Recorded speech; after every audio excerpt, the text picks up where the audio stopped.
Hi friends, bed time story मराठीमध्ये आपलं स्वागत आहे. आजच्या माझ्या स्टोरीचं नाव आहे बगळा आणि कोल्हा. बगळा म्हणजे ग्रेट आणि कोल्हा म्हणजे फॉक्स. एका जंगलात बगळा आणि कोल्हा राहत होते. त्या जंगलामध्ये एक पाण्याचा मोठा तलाव होता. त्या तलावात खूप मासे होते. बगळा आणि कोल्हा ते मासे खाण्यासाठी रोज त्या तलावापाशी जात होते. बगळा मास्टर होता मासे पकडण्यासाठी. कोल्ह्याला एवढे जमत नव्हते. बगळा त्याला मदत करायचा. अशा तऱ्हेने दोघांमध्ये फ्रेंडशिप झाली.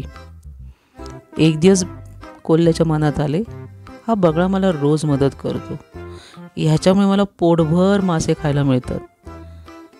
ह्याला आपण काहीतरी गिफ्ट देऊया का त्याला आपल्या घरी पार्टीला बोलवूया. तो त्या बगळ्यापाशी जातो आणि तो, बगळेराव, माझी अशी इच्छा आहे की तुम्ही माझ्याकडे फिश करी खायला या. मी एकदम भारी फिश करी बनवतो.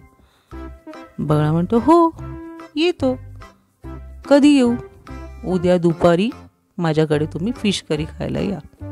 बगळा म्हणतो ठीक आहे. बगळा दुसऱ्या दिवशी फिश करी खाण्यासाठी कोल्ह्याच्या घरी जातो. कोल्हा त्याला बघताच म्हणतो, वेलकम वेलकम बगळेराव, या या या, बसा बसा बसा. बगळा बसतो. बगळ्याला त्या घरामध्ये फिश करीचा घमघमाट येत असतो. बगळ्याला भूक लागते, पण तो साधा असतो बिचारा. कोल्हा म्हणतो, बसा बसा, आधी आपण गप्पा मारू आणि मग जेवायला बसू. बगळा म्हणतो ठीक आहे. कोल्हा खूप गप्पा मारतो. जेव्हा कोल्ह्याच्या पोटात भूक लागते तेव्हा तो बगळ्याला म्हणतो, चला आता आपण बसू जेवायला. बगळा म्हणतो ठीक आहे. कोल्हा काय करतो, किचनमध्ये जातो. पण तो शेवटी कोल्हा ना लबाड. त्याच्या मनात अचानक येतं की आपण या बगळ्याची मस्करी. मग त्याने काय केलं, 2 प्लेटमध्ये फिश करी आणली. त्याला माहीत होतं बगळा प्लेटमध्ये फिश करी खाऊ शकत नाही. त्याला असं मोठं एक जार लागतो, कारण की बगळ्याची चोच लांब आहे. पण तो काय म्हणतो, चल याची गंमत बघू. तो 2 प्लेटमध्ये फिश करी घेऊन येतो आणि इकडे स्वतः मात्र सुरू होऊन जातो. दणादण खायला सुरुवात करतो. आणि बिचारा बगळा, त्याला ती फिश करी खाताच येत नव्हती, कारण की त्याची चोच त्याच्यामध्ये जातच नव्हती, म्हणजे त्याला मासे उचलताच येत नव्हते. तो बिचारा शांतपणे कोल्हा खातोय त्याच्याकडे बघत बसला आणि गुपचूप आपल्या घरी आला. घरी आल्यावर त्याला विचार आला मनात की हा कोल्ह्याने आपल्याशी मुद्दाम असं केलं ना. त्याला माहीत होतं मला प्लेटमध्ये खाता येत नाही, मला एक जार लागतो, माझी चोच लांब आहे. ठीक आहे, आता मी याला माझी फ्रेंडशिप दाखवतो.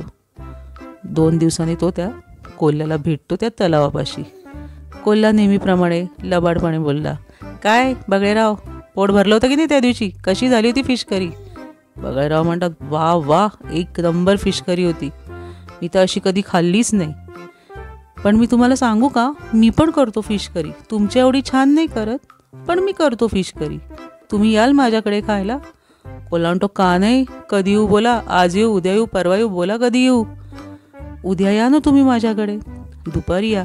अरे आलोच, असं म्हणून कोल्हा निघून जातो. इकडे बगळा दुसऱ्या दिवशी घरी फिश करी बनवतो.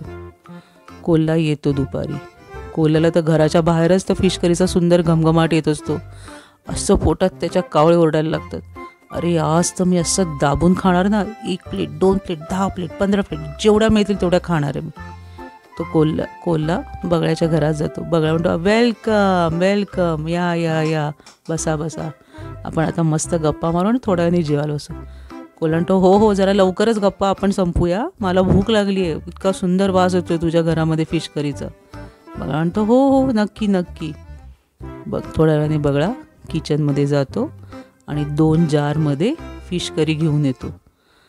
फिश करी कोल्ह्याच्या समोर ठेवतो एक जार आणि आपल्या समोर ठेवतो. बगळा म्हणतो, चला चला सुरू करा. कोल्हा बगळ्याकडे बघतो, जारकडे बघतो, बगळ्याकडे बघतो, जारकडे बघतो. अरे हा जार घेऊन आलाय, मला तर जारमध्ये खाता येत नाही, माझं तोंड तर त्याच्यात जाणारच नाही आहे. हा, याने मुद्दाम केलं, माझं मी त्या दिवशी केलं ना तसं, म्हणून याने मुद्दाम केलं आहे. मग तो म्हणतो, ठीक आहे, मी जारमध्ये तोंड घालतो आणि खातो, मला काय वेळा समजतो का, मी तर खाणार आहे फिश करी. असं म्हणून कोल्होबाने जारमध्ये तोंड घातलं. बगळा बघत नव्हता, बगळा आपलं खात होता. कोल्होबाने जारमध्ये तोंड टाकताच त्याची फजिती इथे सुरू झाली. ते जारमध्ये तोंड गेलं अडकून कोल्होबाचं. त्याला ते बाहेरही काढता येत नव्हतं आणि आतमध्ये जाता येत नव्हतं तोंड त्याचं. आता काय करावं? दनादन दनादन त्याने ते भांडं आपटायला सुरुवात केली, तरी ते तोंड सुटत नव्हतं त्याच्यातून बाहेर. जोरजोरात या भिंतीवर त्या भिंतीवर सगळीकडे आपटून झालं त्याचं. शेवटी एकदाचा तो जार फुटला. तो जार फुटला आणि कोल्ह्याचं तोंड बाहेर आलं. बगळ्याला तर हसू आवरत नव्हतं. कोल्ह्याला कळलं यांनी आपण जसं वागलो तसं आपल्याला यांनी वागून दाखवलं. त्याला कळलं आपण असं करायला नको पाहिजे होतं. मग शेवटी तो बगळ्याला म्हणाला, सॉरी, मी त्या दिवशी असं केलं म्हणून तू असं वागला ना, माझीच चूक झाली, मी आता परत असं नाही करणार, तुझ्याशी काय कोणाशीच मी असं करणार नाही. आणि असं म्हणून कोल्हा निघून गेला. सो फ्रेंड्स, तुम्हाला या गोष्टीत काय कळलं? जो आपला फ्रेंड असतो त्याच्याशी आपण असं कधीच वागायचं नाही. Okay, thank you. माझी स्टोरी आवडली असेल तर लाईक करा, सबस्क्राईब करा. बाय.